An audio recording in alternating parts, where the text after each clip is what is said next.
À Dundee, en Écosse, une vidéo a tourné sur les réseaux montrant une gamine brandissant un couteau dans une main et une hachette dans l'autre face à un type qui la filme et ne lâche rien. « Don't touch me » lui crie-t-elle pendant que sa grande sœur s'interpose. Elle n'a que 12 ans, ne la touchez pas. Dans la vidéo, l'ambiance est claire, sentiment d'insécurité totale, alors que dans les rapports de police, pourtant c'est tout autre chose. Je cite « mineur de 14 ans arrêté pour possession d'armes blanches ». Deux récits, deux modes de pensée différents.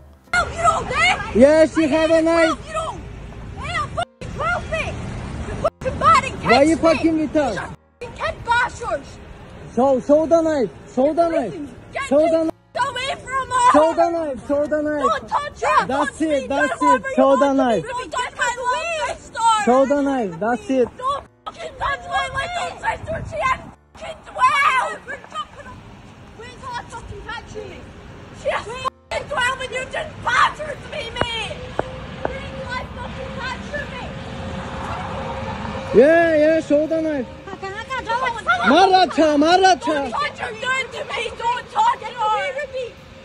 You don't dare. Yes, you. Alors j'imagine bien que vous n'êtes pas tous polyglottes, mais si vous faites bien attention, le monsieur qui filme et qui ne montre jamais sa tête a un accent qui n'est absolument pas anglais, hein. C'est plus proche d'un accent arabe ou bien plutôt pakistanais. Ce détail a amené énormément de gens à en déduire que c'est un migrant qui harcèle deux jeunes filles blanches mineures, notamment à cause des innombrables histoires d'agression sexuelle de migrants pakistanais sur des jeunes filles anglaises. On a en tête notamment le fameux scandale de Telford où un groupe de plusieurs centaines de Pakistanais ont commis des atrocités sur des jeunes filles anglaises, alors que les autorités locales et les travailleurs sociaux étaient au courant mais n'ont rien fait pendant plus de 15 ans, par peur d'être traités de racistes et pour ne pas stigmatiser les étrangers, c'est pas une blague, hein. Donc fatalement, ce genre d'images ravive les mémoires. Cependant, quand on regarde les rares médias britanniques qui ont parlé de cette vidéo, l'ambiance est tout autre. Il n'est absolument jamais mentionné quoi que ce soit sur la personne qui filme. On ne sait pas si c'est un migrant ou un natif, on ne sait pas ce qu'il s'est passé avant, on ne nous dit pas le contexte, rien du tout, juste qu'une méchante jeune fille de 14 ans et non pas 12 ans visiblement, se baladait sans aucune raison avec des armes blanches dans la rue. La police a reçu un appel, ils sont venus, ont embarqué la fille et basta, fin de l'histoire. Alors, une jeune fille de 14 ans a été inculpée après avoir été apparemment arrêtée avec une arme blanche à Dundee, le dernier dinosaure. La police a été appelée à St Anne Lane, juste à côté de Cooper Angus Road à Lochie, peu après 19h30 ce samedi. Cela faisait suite à des informations selon lesquelles une jeune fille possédait une arme blanche. Ah, la fasciste! Plusieurs voitures de police se sont rendues sur les lieux au parking de Balgay Street suite au rapport. Un porte-parole de la police écossaise a par la suite déclaré « Vers 19h40 samedi, nous avons reçu un rapport concernant une jeune femme avec une arme blanche à St Anne, à Dundee. Les agents sont intervenus et une jeune fille de 14 ans a été inculpée dans ce cadre. Elle sera signalée aux autorités compétentes. » Voilà, donc du coup, on n'a aucune confirmation officielle que le mec soit un migrant, ni que ce dernier ait attaqué la fille, ni que cette dernière ait voulu se défendre. Ils nous disent absolument rien. Alors faites-vous votre propre avis, hein, mais moi personnellement j'ai le mien et je me dis que récemment, suite aux nombreuses émeutes violentes en Irlande et en Angleterre contre l'immigration, l'Écosse se chie un peu dessus et essaie de cacher la merde sous le tapis.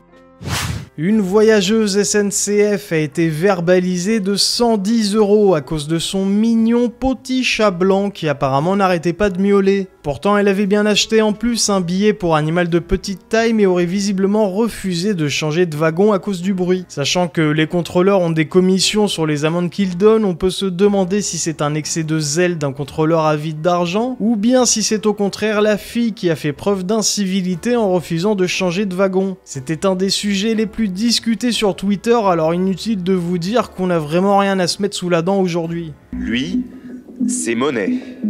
Monet. Un petit chat visiblement très calme. Mais il y a quelques jours, lors d'un trajet en TGV... Ce petit chat a un petit peu miaulé au tout début du trajet. Il est vraiment extrêmement mignon ce petit chat. Hein.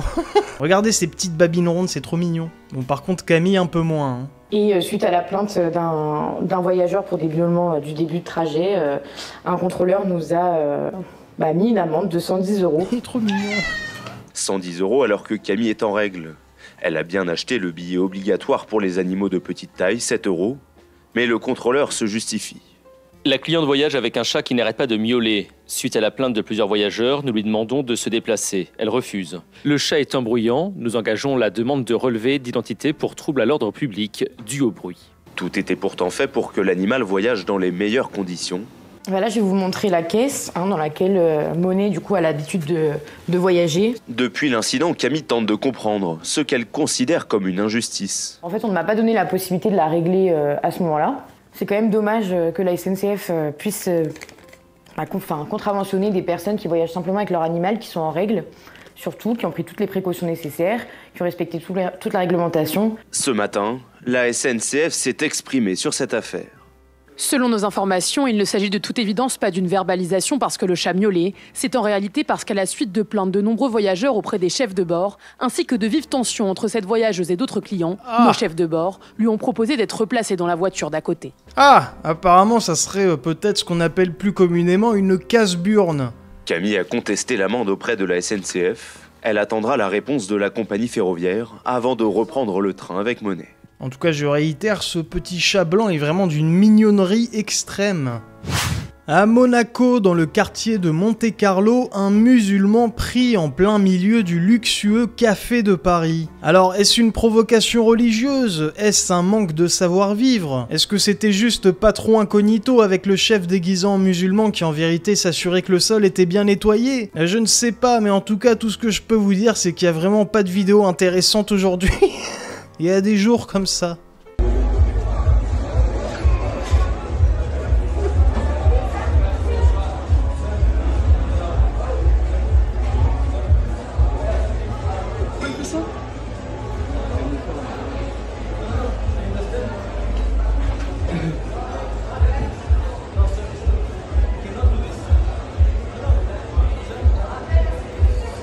Un peu des flics.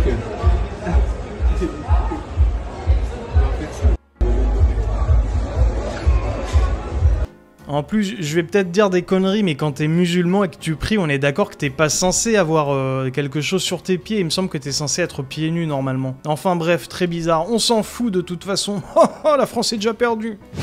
Si vous avez regardé ma précédente vidéo, vous avez sans doute dû voir les émeutes à Lausanne suite à une sorte de Naël suisse, c'est-à-dire un jeune golemon en scooter volé qui s'est éclaté sur un mur après une course-poursuite avec la police. Lors de ces émeutes, une vidéo choquante d'un homme se faisant tabasser et traité de fasciste par un groupe d'une 50aine de racailles a tourné sur les réseaux. Et bien ce dernier a donné une interview écrite, c'est en vérité un homme politique élu UDC au conseil communal de Lausanne. UDC, c'est grossièrement le RN en Suisse. Alors apparemment, ce qui aurait donné l'étincelle, c'est le fait que parmi ces racailles, il y avait des antifascistes qui participaient aux émeutes, toujours dans les bons coups, les petits narvis communistes. Ces derniers l'auraient reconnu et vu qu'il est de droite et membre de la politique locale, ils ont donné l'alerte fasciste, fasciste, fasciste, ce qui a provoqué le tabassage et la poursuite de ce dernier.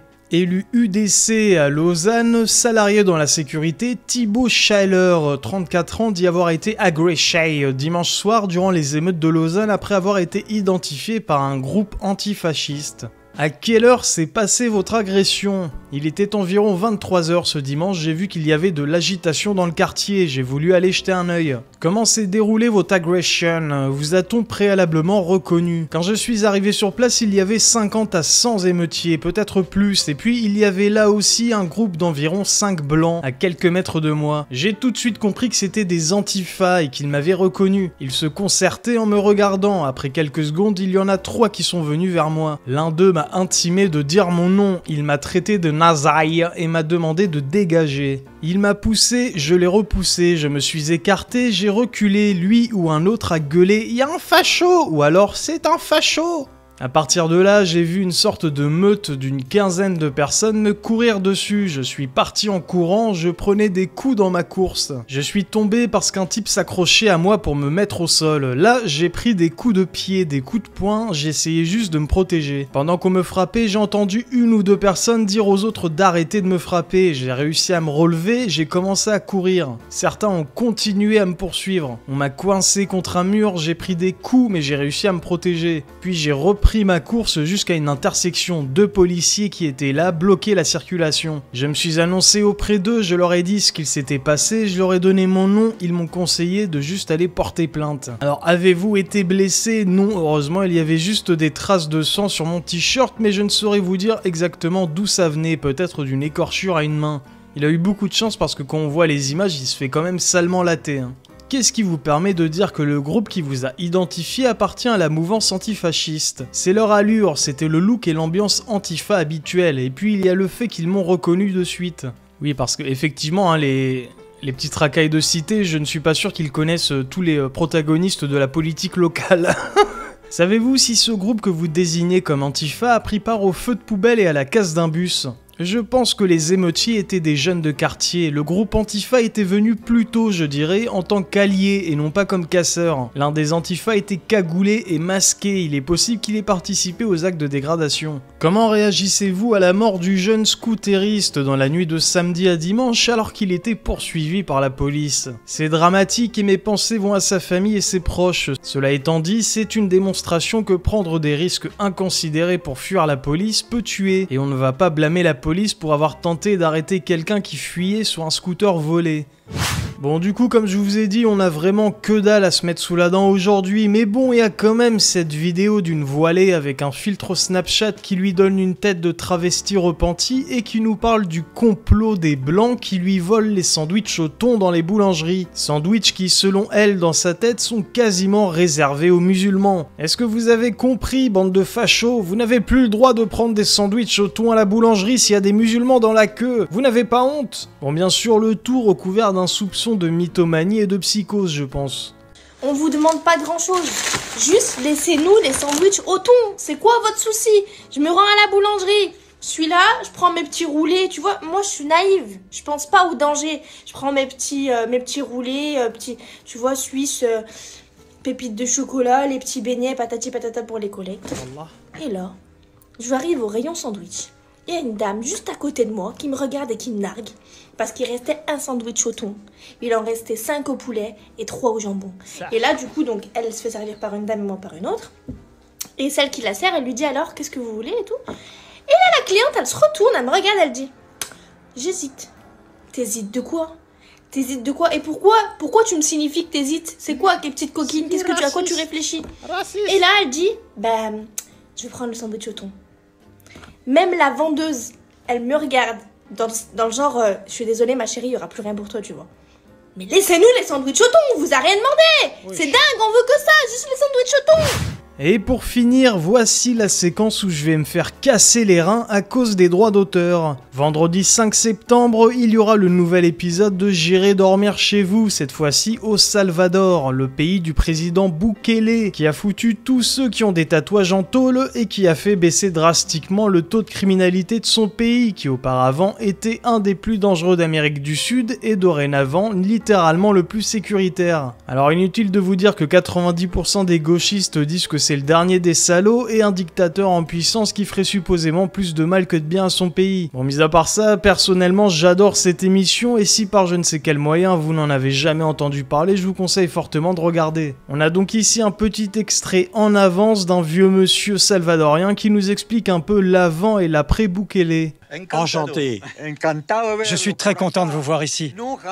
Je ne pensais pas que vous viendriez jusque chez nous. Je reconnais les étrangers qui visitent notre pays et je vous ai vu prendre des photos à San Ignacio. C'est vrai? En ville? Ah, ok. Asseyez-vous. Si. Reposez-vous. Aujourd'hui, on est très heureux que le pays soit enfin en paix. La situation est très différente de ce qu'elle était il y a 10 ans. Aucun touriste ne pouvait venir ici. Il y avait des assassins partout. Il y avait des bandes partout. Ils tuaient des gens comme ça, pour le plaisir. Aujourd'hui, ça va beaucoup mieux. C'est Dieu qui a permis que cet homme soit élu président. Et comment est-ce que vous viviez avec toutes ces bandes? Ici, dans cette région, au milieu des montagnes, les bandits ne venaient pas. Mais dans la région de la capitale, à San Salvador, à Santa Ana, Il y en avait partout. C'était affreux. Pour les gens, c'était invivable. Et vous, vous avez perdu des amis? Non, heureusement, ils n'ont tué personne dans cette région. Pas ici. Mais ils ont tué des amis dans des régions plus basses, plus près de la capitale. Mais des amis à vous? Oui, un monsieur qui s'appelait Julio. C'était un ami. Ils l'ont tué, lui et son fils. C'est vrai? Oui, les deux. Ils étaient sur leur moto, ils allaient travailler à 5 heures du matin. On leur a tiré dessus avec un calibre 18. Ils y sont passés tous les deux. Mais pourquoi ils les ont tués? Ils se sont peut-être trompés, je ne sais pas. Mais ils l'ont tué.